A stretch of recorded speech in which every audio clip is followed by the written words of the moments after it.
How's it going, YouTube? This is Skull, and today I'm going to do something that I've been wanting to start on my channel for a while. I'm going to be reviewing a movie that I just saw.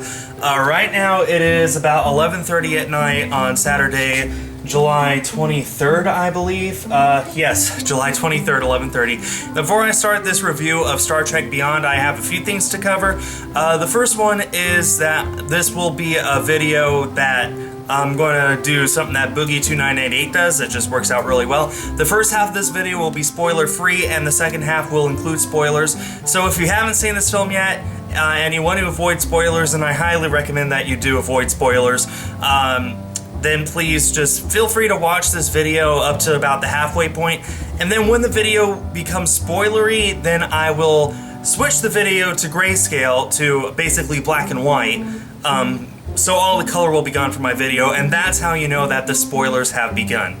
The second thing is that I went to the beach 3 days ago, and I was a complete idiot, and I didn't put on any sunscreen whatsoever, so I am one big fried tomato right now.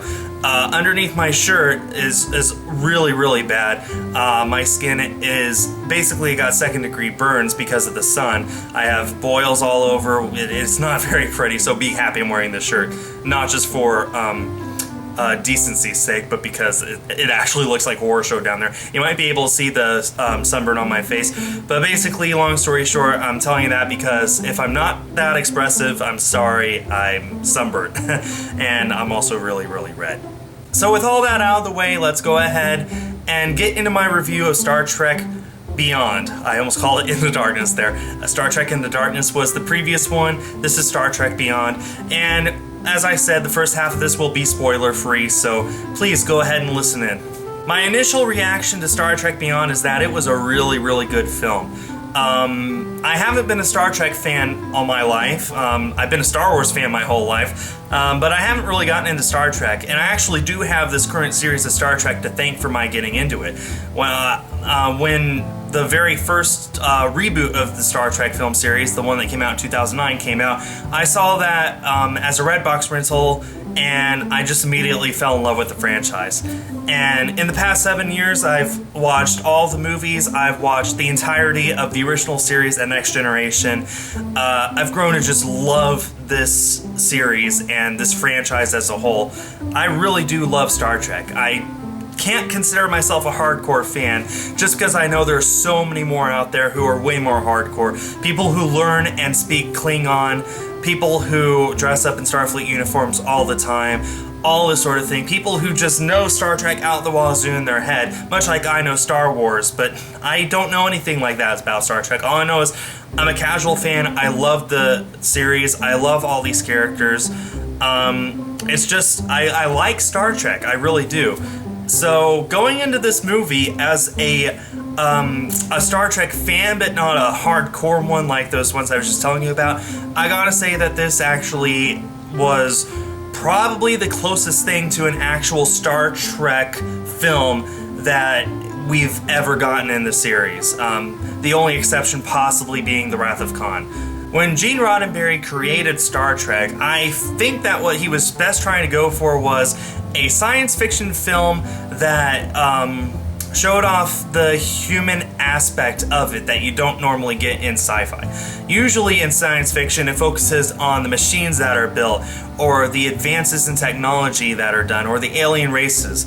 Star Trek does a really good job of showing off the human elements in it all, and Star Trek Beyond does that very well. It addresses such topics as mortality and friendship and unity, and all these things that make humans so unique in the universe. Whether the Star Trek universe, where there are so many other alien species out there, or our universe, where right now, as far as we're concerned, we're the highest intelligent things out there. And this shows us that in it all, humans are just really amazing people. What was done in this film was we got to see humans work together and separately to do the better good in such a way that the original Star Trek series just did such a good job at doing. Ingenuity, creativity, and at the same time following the rules, following regulations, all that stuff. All that's in here. And all I gotta say is if you, in the very least, enjoy Star Trek at all, then you will enjoy this movie. As just a casual movie fan, I dare say you might enjoy this movie as well. If you've never seen a Star Trek film before this, if you don't know anything about Star Trek when you go in to see this film, then I really don't know if I could say if you'll enjoy it or not. I'd like to say you would. It's a fun film. There's a lot of action. There's a lot of stuff in between the action. It's not just all action. There's an actual story. There's actual characters that you just grow to love, and there's just all sorts of things in this movie that are perfect elements of the movie. I gotta say that I absolutely love the score by Michael Giacchino. He's an amazing composer. He's one of my favorites right now. John Williams, number one, but for a close number 2 or 3, Michael Giacchino is pretty high up there. The direction was really good. Justin Lin was brought in to replace J.J. Abrams. Of course, J.J. was busy filming Episode 7 of the Star Wars series when this was being made. So Justin Lin, who has done a few of the Fast and Furious films, was brought in to do this. And you can definitely see that there's a whole lot of stunt work here. There's a whole lot of special effects. There's a whole lot of practical effects. But unlike most other action movies these days, none of them really felt forced. They all felt very fluid, very much a part of the story, very much a part of the movie, and not just thrown in there for some flashy stuff to haul in the action goers in the movie theaters. This felt like the action was there out of necessity to accelerate the plot, and when it was there, it wasn't overdone in the least. There was a whole lot of eye candy, but not too much. I think that's a pretty good way of summing it up. So I think that's about all I can say without going into spoiler territory, so welcome to Black and White me, and now we are into spoilers. This is your final chance of turning away, and if you haven't seen the film yet, I highly recommend you do. Just hit the pause button and come back and rewatch this after you've gone see the movie. And I do recommend you see the movie, by the way. This is just such an amazing film. So yeah, go watch the movie before you come back and get to the spoilers, which I'm going to get into right now. So there's quite a few things in this film that I absolutely loved. There's a lot of callbacks to the original series, but there's also a lot of sad parts about it as well. The whole, not the whole movie, but one of the big parts of the movie focuses on Spock and the news that the older version of himself has died recently. Leonard Nimoy died right before production of this film began. He played the original Spock 50 years ago on the original series, and he's played him ever since. And they worked his real-life death into this film, so that adds a whole lot of weight to it. Just finding out that his character is dead in Star Trek, and he's died before, of course, in The Wrath of Khan. There have been times when you could claim that he has either dead or has been close to death. But this is when you know that Spock is 100% truly dead, and that realization doesn't really hit you when you watch the movie, but then you come out of the movie and it finally hits you that Spock is dead. You have this alternate universe counterpart played by Zachary Quinto, who of course is still alive, still doing all these great adventures, but it's almost a completely different Spock. Even though they are the exact same character, this one follows a different timeline than the old Spock, the one from played by Leonard Nimoy from the original series. Now that character has finally died, and that actually was very emotional when it finally hit me that had happened. Just because I love Spock. Like I said, I watched the original series, I watched all the movies, he appeared in Next Generation a few times, and now it just, you're never going to see him again. So that's very, very disheartening, but then there's a point in the movie where the new Spock is going through old Spock's belongings, and he comes across a picture of the entire Enterprise crew from the original series.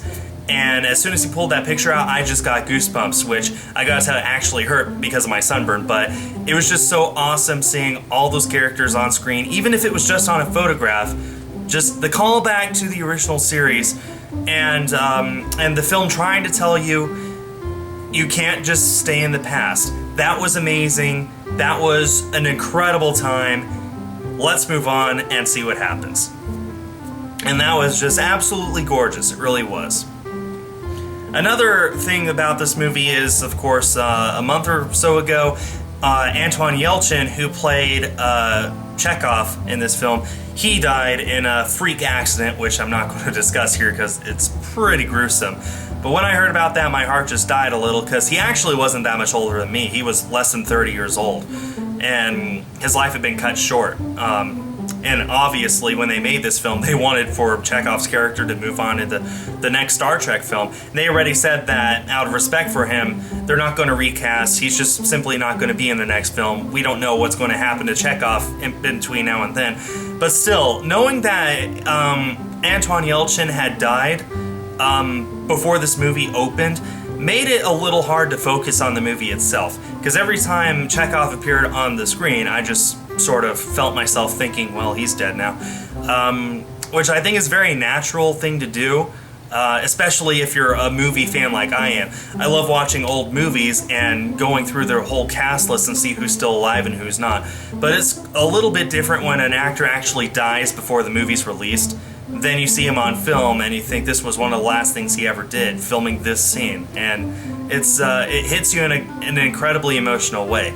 Luckily, it wasn't long before I managed to get past that, and then every time I saw Chekhov, I was actually excited for Chekhov and not the person who played him. But still, in the end credits, the dedication for the film was for Leonard Nimoy with love, and then after that, it just faded to say for Anton, which I did not have dry eyes at that point, I'll just tell you that. So, just knowing that there were two very big Star Trek actors who died either before this film was made or during the film, it really, I don't know if it had a big impact on my viewing experience, but that's definitely something that really tugged on my heartstrings and made me love this movie all the more. Aside from that, there's a whole ton of awesome things in this film. This wasn't at all like, say, Batman vs. Superman. There was a lot of humor, there was a lot of heart, there was a lot of characters interacting with each other and actually making you feel for them. There was a lot of joking around, there was a lot of actual concern, like, am I going to die? Are you going to die? All this stuff. I gotta say, I love Bones' character, I really do. It feels like the more this movie played, the more I felt like these actors were getting in tune with their previous selves, the people that they had been cast to replicate. Carl Urban just did a perfect job emulating DeForest Kelley to play Bones in this film. Seriously, I felt like it was the exact same person quite a few times. About the one biggest difference is Chris Pine as Kirk. His acting was just far superior to William Shatner. Just going to leave it at that. That's just the way it is.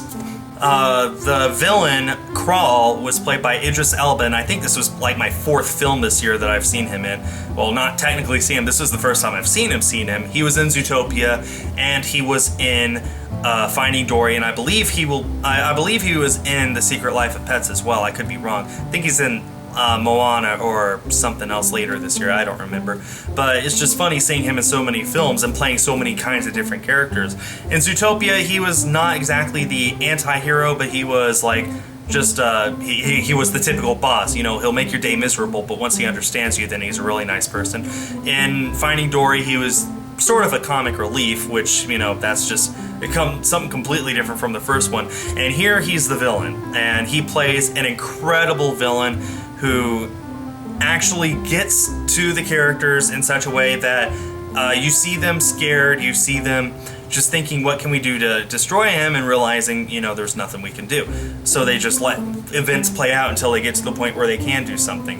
And even after all that, at the very end of the film, Kirk tries to redeem his character, just, you know, because that's what, I guess, because that's what Starfleet wants to happen, is to show mercy. But more than that, I think that's just because that's the kind of character Kirk is. Just wanting to show that despite all the evil in the world that you do, we're still willing to help you, we're still willing to forgive you if you try and make things right, which is, again, one of the great things that Star Trek tried to teach in the 60s and 70s. Just forgiveness and the willingness to help even if you're a monster, which this film did a great thing about doing. About the one thing that I didn't like about this film, besides the continued romance between Spock and Uhura, which was not in the original series, but they're just continuing it here because they have to, honestly. So even that's just a nitpick. It's like, they can keep it up, I don't care. It's just something that I like to see change. But the biggest thing about this movie that I really didn't like was the motorcycle scene, which, you know, is typical Kirk, I'll give it that. If it was William Shatner and he was given a motorcycle, he probably would have done the exact same thing as Chris Pine did in this film. But even then, it still felt very much like the Raftar scene from The Force Awakens. Maybe I'll enjoy it more on the second showing in that case. But anyway, so Kirk gets on a motorcycle and uses a personal transporter that we saw from Star Trek Into Darkness to basically teleport all over to create a distraction. But you see multiple versions of himself in multiple places at any given time, which that's not how transportation works. That's not how teleportation works, but it worked as a distraction. It did its job. And for those people out there who don't care about futuristic technology, there is someone riding a modern motorcycle around in circles. I hope you had a good day. So I think that pretty much covers my review. I loved the girl, Jayla, I love Jayla. I love the character. I loved all of the new characters that they introduced in this film. I loved all the characters that were introduced in previous films. Really, the casting was great. The characters had depth, and you really felt for them, whether they were old or new. And that's the great thing about a good film, is no matter the subject matter, can you connect with the characters? And Star Trek Beyond did a great job of helping us connect with the characters, which is the basis of any good film, really. And in this case, it only helped. And I think that pretty much does it for my review of Star Trek Beyond. I hope you all enjoyed this, and I will hopefully be able to review any movies that I see from here on out. Be sure to let me know in the comments if you've seen Star Trek Beyond and what you thought of it, and also let me know if you want me to keep the series up. I'll be seeing The Killing Joke on Monday, the new Batman animated film, and I hope to let you guys know about that, what I thought about it, and hopefully you guys will be okay with me doing this in the future. I really hope you all enjoyed this. Thanks everyone for watching, and stay tuned for more.